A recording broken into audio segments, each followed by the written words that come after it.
کچھ الگ سی باتیں کرتے ہیں۔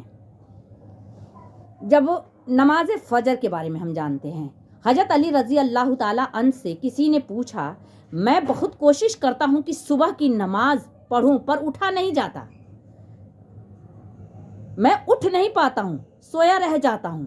حضرت علی رضی اللہ تعالیٰ عنہ نے ارشاد فرمایا، یہ نیند کی وجہ سے نہیں ہے، بلکہ تم جو سارے دن میں گناہ کرتے ہو وہ تمہاری گردن میں توق، ہاتھوں میں ہتھکڑی اور پاؤں میں بیڑیاں بن کر تمہیں اٹھنے نہیں دیتا۔ جب اس انسان نے حضرت علی رضی اللہ تعالیٰ عنہ سے کہا کہ میں فجر کے وقت تو اٹھنا چاہتا ہوں، فجر کی نماز پڑھنے کے لیے اٹھنا تو چاہتا ہوں، لیکن نیند نہیں کھلتی، میں اٹھ نہیں پاتا ہوں، تو حضرت علی رضی اللہ تعالیٰ عنہ نے کہا کہ یہ نیند کی وجہ سے نہیں ہے، بلکہ تم جو سارے دن گناہ کرتے ہو وہ تمہاری گردن میں توق اور ہاتھوں میں ہتھکڑی اور پاؤں میں بیڑیاں بن کر تمہیں اٹھنے نہیں دیتا ہے۔ یعنی ہماری گناہوں کی وجہ سے ہمیں صبح میں ہماری نیند فجر کے وقت فجر کی نماز پڑھنے کے لیے نہیں ہم اٹھ پاتے ہیں، وہ نیند نہیں کھلتی ہے۔ دوسرا ہے، ایک عورت رات کے وقت اکیلی کہیں جا رہی تھی۔ حضرت عمر رضی اللہ تعالیٰ عنہ نے بھیس بدل کر پوچھا کہ رات کے وقت اکیلی کہاں جا رہی ہو؟ ایک عورت کہیں جا رہی تھی، ہمارے حضرت عمر رضی اللہ تعالیٰ عنہ بھیس بدل کر اس سے پوچھ رہے ہیں کہ تم اس وقت کہاں جا رہی ہو؟ تم اکیلی کہاں جا رہی ہو؟ آپ کو ڈر نہیں لگ رہا ہے؟ یعنی تم ڈر نہیں رہی ہو؟ وہ عورت کہنے لگی یا تو عمر رضی اللہ تعالیٰ عنہ کا انتقال ہو گیا ہے یا آپ خود ہو، یعنی آپ خود ہو، ورنہ عمر رضی اللہ تعالیٰ عنہ کے ہوتے ہوئے کسی میں اتنی ضرورت نہیں کہ وہ راہ چلتی عورت سے کچھ بول دے، کوئی سوال کر دے۔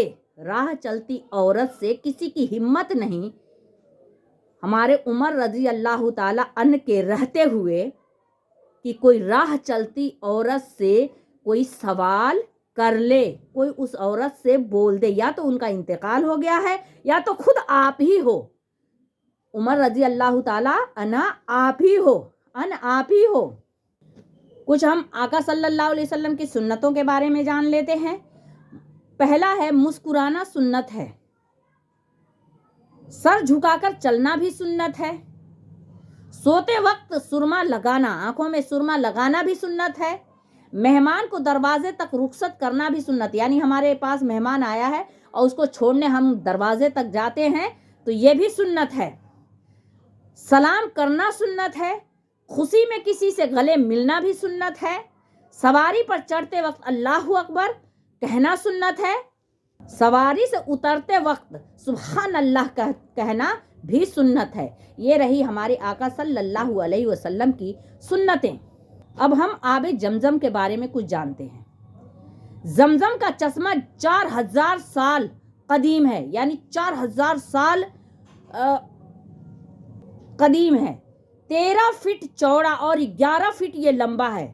یہ جو آب زمزم ہے وہ 13 فٹ چوڑا ہے اور 11 فٹ لمبا ہے، 33 میٹر گہرا ہے، گہرائی اس کی 33 میٹر ہے۔ ایک پاورفل موٹر 8000 لیٹر فی سیکنڈ کے حساب سے اس میں سے 24 گھنٹے پانی پمپ کرتی رہتی ہے، یعنی 24 گھنٹے پانی نکلتا رہتا ہے۔ اس کی خاصیت ہے کہ اس میں آج تک کائی نہیں لگی اور نہ ہی اس کے پانی کا ذائقہ بدلا ہے۔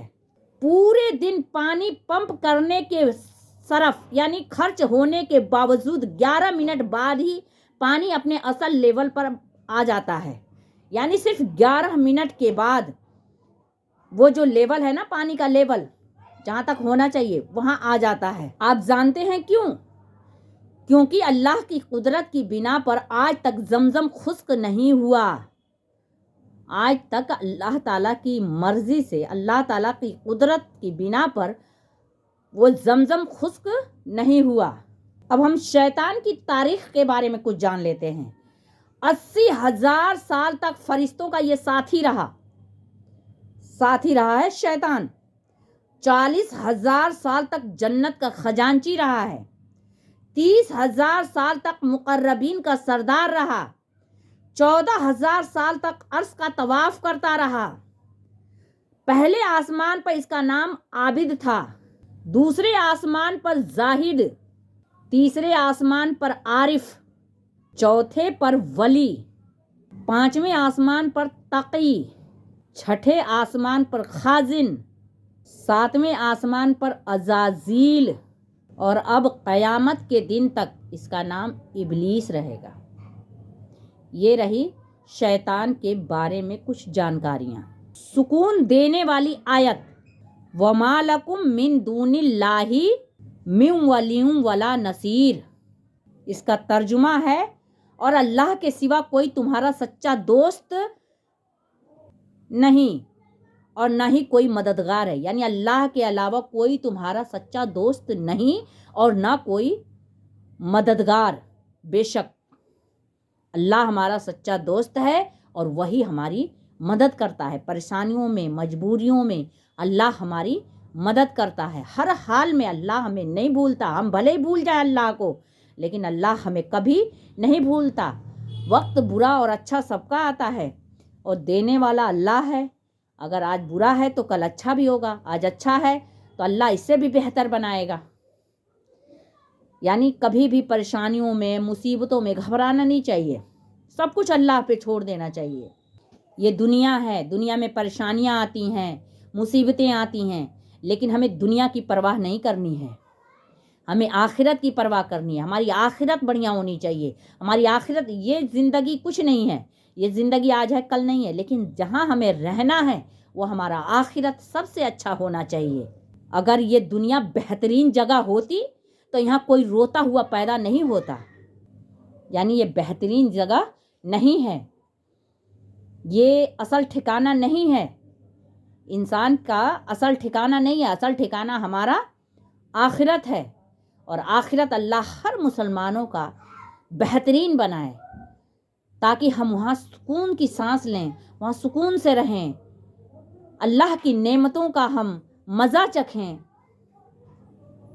اللہ نے جو نعمتیں ہمیں دیں گے اس کا ہم بھرپور لطف اٹھائیں۔ تو میرے پیارے بھائیوں بہنوں، ہمیں آخرت کے بارے میں سوچنا ہے، دنیا کے بارے میں نہیں سوچنا ہے۔ دنیا میں نہ کوئی رہا ہے نہ کوئی رہے گا۔ ہمارے آقا صلی اللہ علیہ وسلم کی ایک حدیث ہے کہ اللہ کے رسول صلی اللہ علیہ وسلم نے فرمایا کہ زیادہ مت ہنسا کرو، اس لیے کہ زیادہ ہنسی دل کو مردہ کر دیتی ہے۔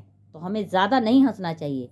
کچھ ہم پا لیتے ہیں تو بہت خوش ہو کے بہت زیادہ ہنستے ہیں، فالتو کا ٹھہاکا مار مار کے ہم ہنستے ہیں، چھوٹی موٹی باتیں کر کے ٹھہاکا تو زیادہ نہیں ہنسنا چاہیے۔ ہمارے آقا صلی اللہ علیہ وسلم نے فرمایا ہے کہ زیادہ ہنسنا، زیادہ ہنسی جو ہے وہ دل کو مردہ کر دیتی ہے۔ مجھے امید ہے کہ آپ لوگوں کو یہ ویڈیو پسند آئے گی۔ اگر پسند آئے تو پلیز آپ لوگ لائک کریں، سبسکرائب کریں اور بیل آئیکن بھی دبائیں تاکہ میرے ہر ویڈیوز آپ تک پہنچ جائے۔ اللہ تعالی ہم سبھی مومنوں کو، ہم سبھی مسلمانوں کو ہدایت دے اور ہمارے آقا صلی اللہ علیہ وسلم کے راستے پہ ہم چلیں، ان کی بتائی ہوئی باتوں پر، ان کی سنت کو ہم پورا کریں۔ آمین یا رب العالمین۔ السلام علیکم ورحمۃ اللہ وبرکاتہ۔